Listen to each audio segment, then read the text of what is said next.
ಗಂಗಾಧರ್, ಆಗಿದ್ದಾಗೋಯ್ತು. ನಾನು ಅದನ್ನು ಮರ್ತು ಬಿಟ್ಟಿದ್ದೀನಿ. ನೀನು ಪಶ್ಚಾತ್ತಾಪ ಪಟ್ಟಿದ್ದೆ ತಾನೆ?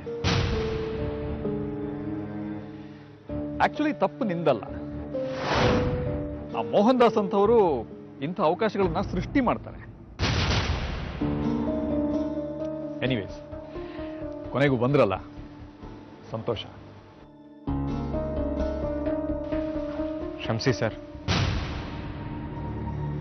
ಪ್ರತಿಯೊಂದು ವಿಷಯದಲ್ಲೂ ನಾವು ಸಣ್ಣವರು ಅಂತ ಮತ್ತೆ ತೋರಿಸ್ಕೊಡ್ತೀರಾ. ಆದರೆ ಈಗ ನನ್ನ ನಂಬಿ ಸರ್, ಸಾಯೋವರೆಗೂ ನಿಮ್ಮ ಸೇವೆ ಮಾಡ್ಕೊಂಡಿರ್ತೀನಿ. ಪ್ರಾಣ ಕೊಟ್ಟಾದ್ರೂ ನಿಮ್ಮ ಋಣ ತೀರಿಸ್ತೀನಿ ಸರ್. ಅಷ್ಟೆಲ್ಲ ಬೇಡ ಗಂಗಾಧರ್, ಎಲ್ಲರೂ ಸಂತೋಷವಾಗಿದ್ರು ಅಷ್ಟೇ ಸಾಕು. ಸೂಜಿ ಮರಿ, ನನ್ನ ಹತ್ರ ಮಾತಾಡಲ್ವಾ? ಹಾಗೇನಿಲ್ಲ ಅಂಕಲ್.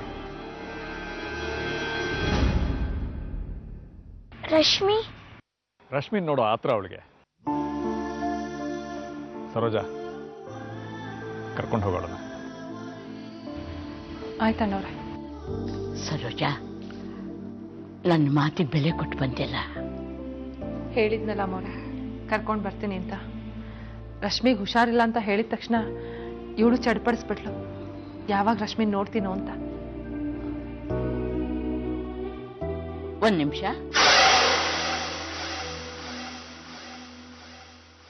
ಎಲ್ಲ ನಾನು ಹೇಳಿರೋ ವ್ಯವಸ್ಥೆ ತಾನೆ?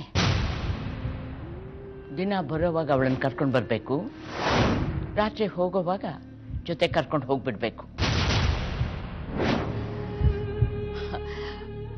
ಪಾಪ, ಅವಳಿಗೂ ತನ್ನ ಮನೇಲಿ ತಾನಿರ್ಬೇಕು ಅನ್ನೋ ಆಸೆ ಇರೋಲ್ವಾ? ಅಲ್ವೇನೆ ಪುಟ್ಟ? ಸೂಜಿ, ಇನ್ಯಾವತ್ತೂ ನೀನು ನನ್ನನ್ನು ಬಿಟ್ಟು ಹೋಗ್ಬಾರ್ದು. ಇಲ್ಲ,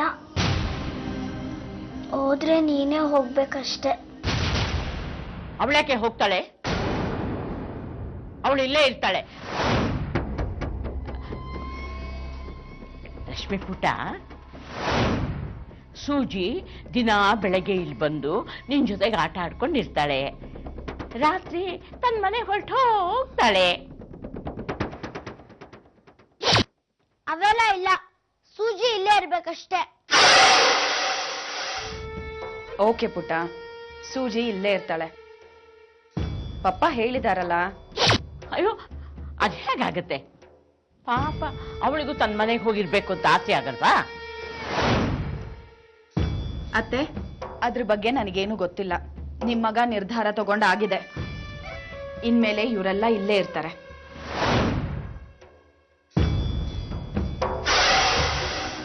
ನಿಂದ ಒಂದು ತಪ್ಪಾಗಿದೆ, ಅದನ್ನ ಸರಿ ಮಾಡಬೇಕು. ತಪ್ಪ? ಹೌದು ಅಂಕಲ್, ನನ್ನ ಫ್ರೆಂಡ್ ಸೀತೆಗೆ ಡಾಕ್ಟ್ರು ಒಂದು ಕಾಲು ತೆಗೆದ್ಬಿಟ್ಟಿದ್ದಾರೆ. ಆಕ್ಸಿಡೆಂಟ್ ಆಯ್ತು, ಒಂದು ಕಾಲು ಹೊರಟೋಯ್ತು ಅವಳಿಗೆ. ಆ ಆಕ್ಸಿಡೆಂಟ್ಗೆ ನಾನೇ ಕಾರಣ.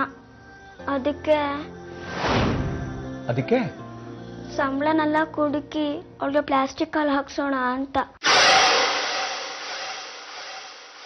ಇಲ್ಲ ಅಂದ್ರೆ ನನ್ನಿಂದಾಗಿ ಸೀತೆ ನಡೆಯೋಕ್ಕಾಗಲ್ಲ.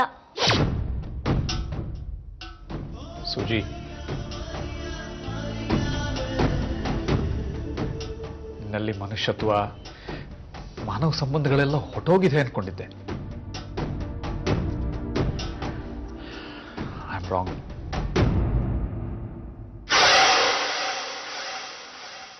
ನಿಂಗೆ ಸಂಬಳ ಕೊಡ್ತೀನಿ ಮರಿ. ರಶ್ಮಿಗೆ ನೀನ್ ಫ್ರೆಂಡ್ ಆಗಿದ್ದಕ್ಕೆ ನಿನಗೆ ಸಂಬಳ. ಹೀಗಾಗ್ತಾ ಇರೋದು ಫಸ್ಟ್ ಟೈಮ್ ಅನ್ಸುತ್ತೆ. ಇನ್ನೊಂದು ಮಾತು ಕೊಡಿ ಅಂಕಲ್. ಏನು?